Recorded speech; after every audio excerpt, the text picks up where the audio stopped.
Hello everybody and welcome to another episode of Next Drift. On this episode, we're going to talk rigs and how to tie your own fluke rigs. You're looking at my newly designed 2025 fluke rig. This particular rig, I had squid in mind for bait, so I pretty much designed this to be used with squid.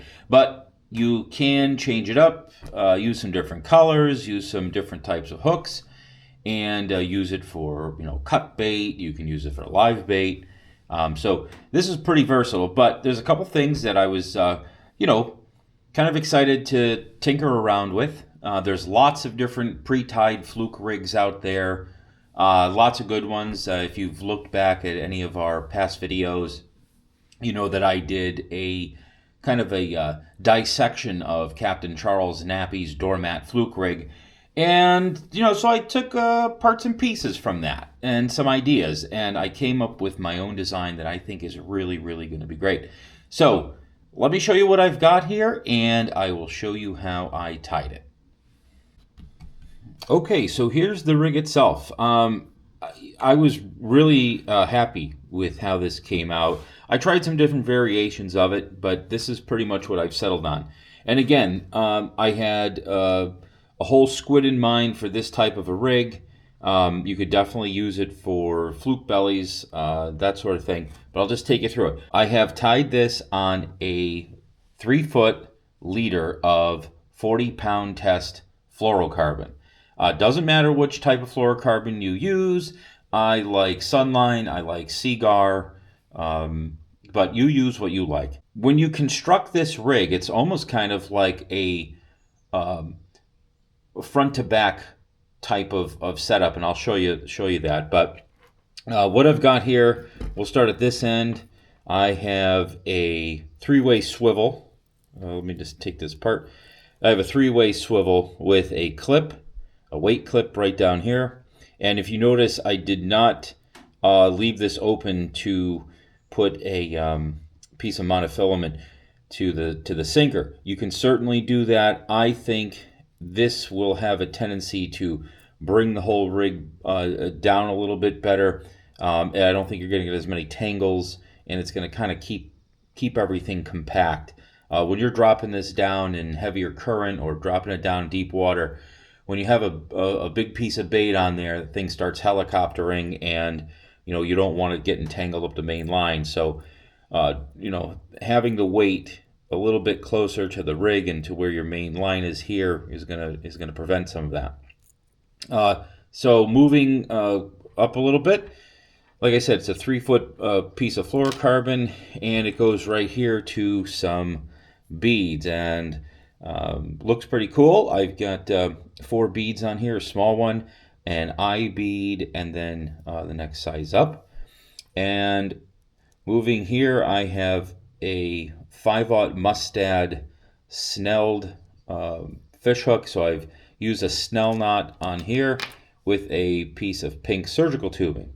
And then about 5 or 6 inches down from that, I have another 5/0 Mustad O'Shaughnessy hook that is snelled, and that is this hook here goes into the body of the squid. So this hook up front, you would hook into the top of the squid, and then you would kind of see where this hook would fall, and you would hook them down in the body. So you'd have 2 hooks, one on the front, one down towards the bottom, in the main part of the body.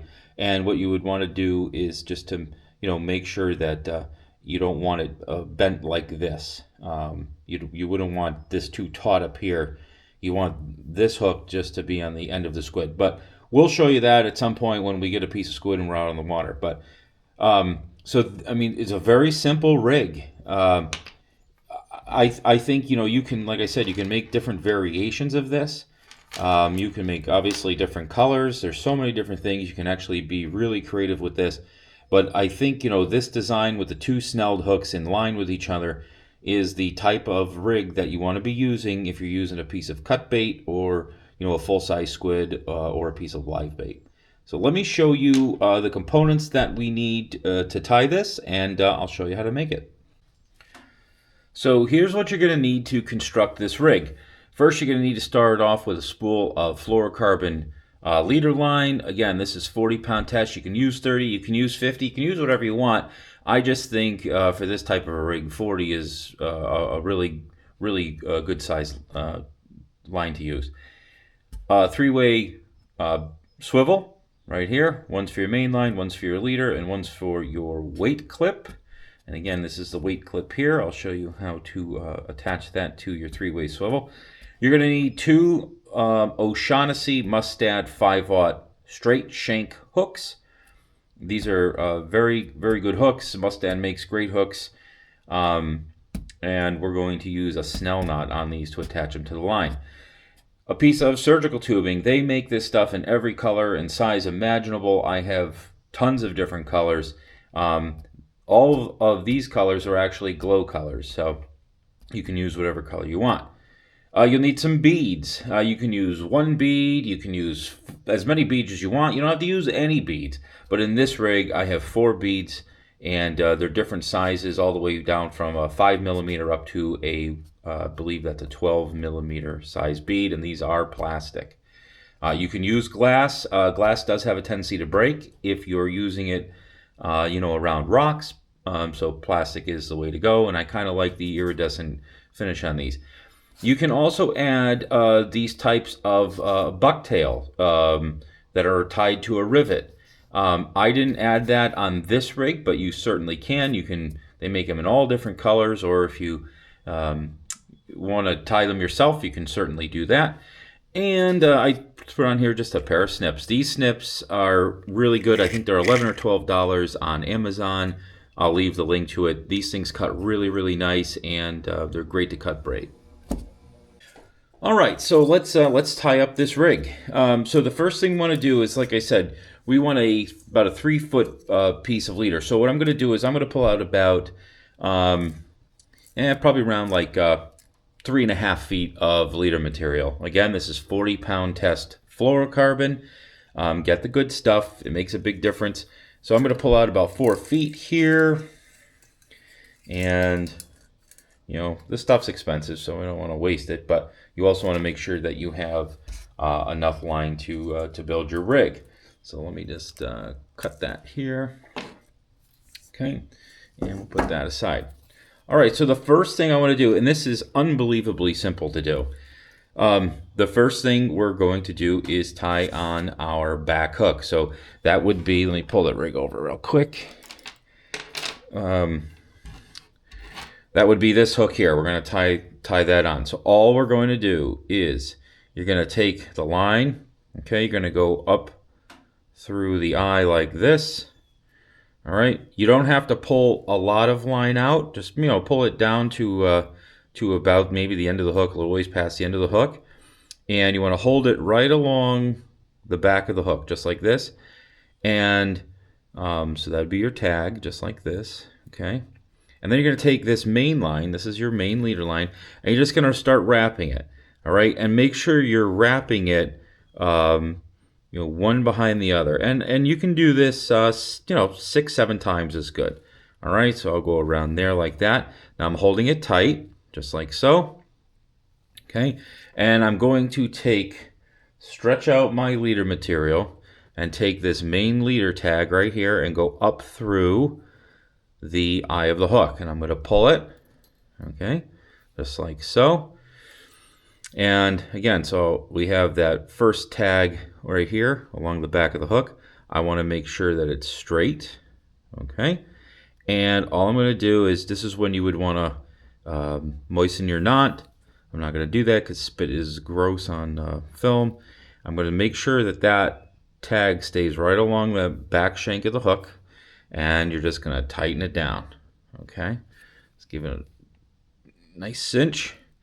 Okay, and then we can go right in here. You can see that first main tag sticking out.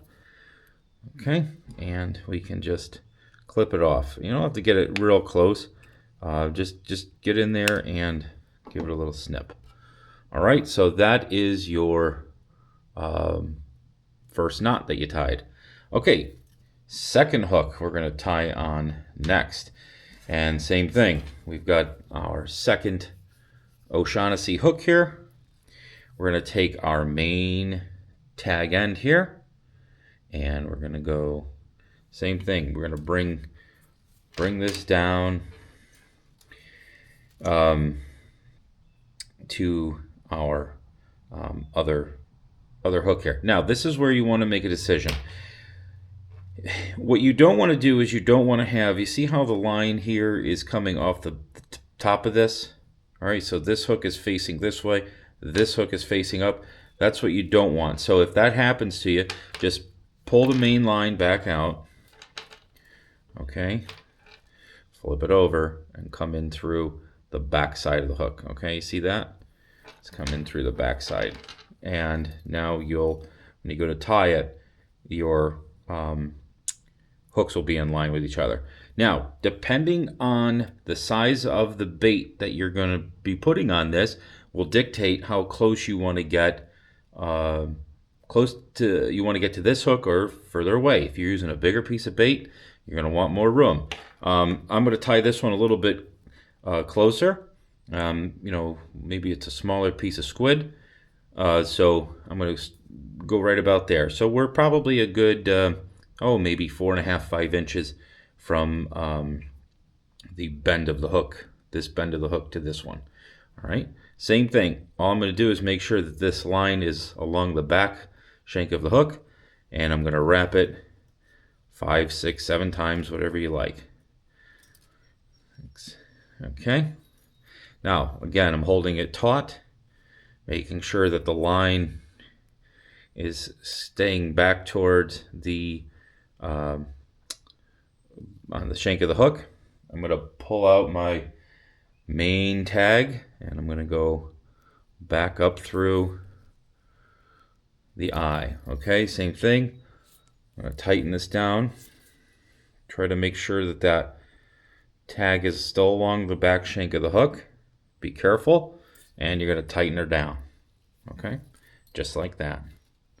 So now you have 2 hooks, okay, and they're in line with each other, and that's how you tie it. So you got 2 snelled knots, okay, and 2 hooks. All right, and you can always straighten this up. You can kind of roll it a little bit. That's what I do. Roll it up like that, but I'll show you how we're gonna kind of secure it there. Okay, and that's what we'll do with the surgical tubing.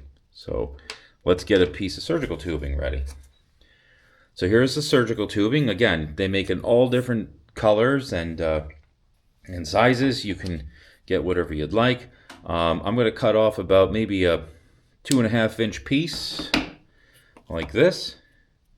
Okay, and if you want to kind of, if you want to get fancy with it, you can kind of just make like a little, cut a little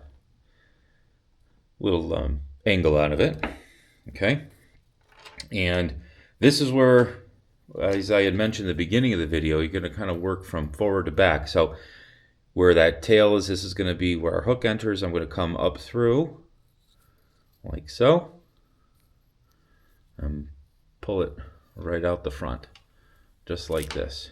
Okay, and then I'm going to bring it down. Again, watch your fingers, make sure you're not hooking yourself, and you're just going to kind of pull this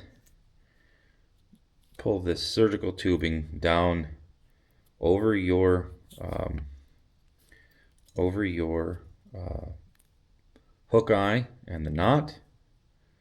Okay, and sometimes you can pull it just like this. Just be careful you don't hook yourself. Any accidents. All right, and I want to make sure that I keep that line, as I had mentioned, keep that knot on the back shank of the hook. All right, so just finagle it down, it'll go on. Just feed it down, okay. Right about there is where I like. You just straighten this up. I'm using a little bit tighter piece of surgical tubing. Okay. Now, one of the things that you want to make sure, again, if you see that your hook here is rolled over, it's not the end of the world, because it's, as long as you have two hooks, doesn't matter which side they go on in the piece of bait. Okay. Don't worry about that. That's not the end of the world. All right, so I'm just going to straighten this thing up, and well, we can rotate this. You can finagle it too as you work with it, and you can kind of roll that piece of surgical tubing over. Okay, so that's that. So now I've got my two hooks. Okay, and you know, there's a little bit of play in there, which is great. So I can move this and hook it into my piece of bait wherever I need to, and you know, that's ready to rock and roll. Now let's move on to the next step, which is the beads. All right, so again, working from back to front, start with our biggest bead. This is our 12mm bead, and then we go to the next size, thread them on. I thought these eye beads were pretty cool, so we'll put those on. And we'll go down to our small bead. And again, you can put on as many beads as you want. You don't have to put on any beads. But there we go. All right, so now you can see how this looks. All right. And the next step would be to attach our swivel. We got our three-way swivel here. All right, we'll tie this on. Don't mind, I painted the table and it wasn't completely dry yet because I wanted this to show up, so that's why my fingers look black. But anyway, all right, we'll just tie a good old-fashioned fisherman's knot. Okay, make this quick. Again, you can go online if you need to learn how to tie this knot, and you can find it very easily. Okay, this is where, again, you're going to want to moisten your knot. Give it a nice snug down. Give it a clip. You don't have to cut it way down inside that knot. You can leave a little tag. It's fine. All right, so now our three-way swivel is connected. Now, if you look at this, so here's our leader line on this eye. And then you have this dropper, this eye that's down on the bottom. Okay, that's going to be the eye where we attach our weight. Okay, and then this eye here will be your main line. All right, so you've got three eyes. This one is to your leader that we just created. The bottom one is for your weight, and the other one straight across from your leader is your main line tie. All right, so let's grab this weight clip here, and you're going to want to do two things. There's two parts to it that are clipped. You're just going to push that first piece out and then detach that other clip, and you're going to want to take that, again, that bottom clip or the bottom eye, slide it over that clip that holds this eye shut. All right, put that back on, and now you're clipped to your three-way swivel. All right, just like that, nice and easy. Hopefully that shows up. I know it's black on black doesn't look too good like that, but anyway, so that is the new Nextdrift Fluke rig, and I think we're going to catch a lot of fish. And you can see it didn't take long to tie this, and you, like I said, you can also get really creative, make some different colors. You can use some different components. Definitely, put down in the comments below what you think you're going to do to be creative and make some new fluke bait rigs this year. So anyway, that's it. If you have any questions, you can always email me, nextdriftfishing@gmail.com, and also make sure you join our Nextdrift Patreon page. I really appreciate you watching. We'll talk to you real soon. Go tie some fluke rigs. Take care, everybody.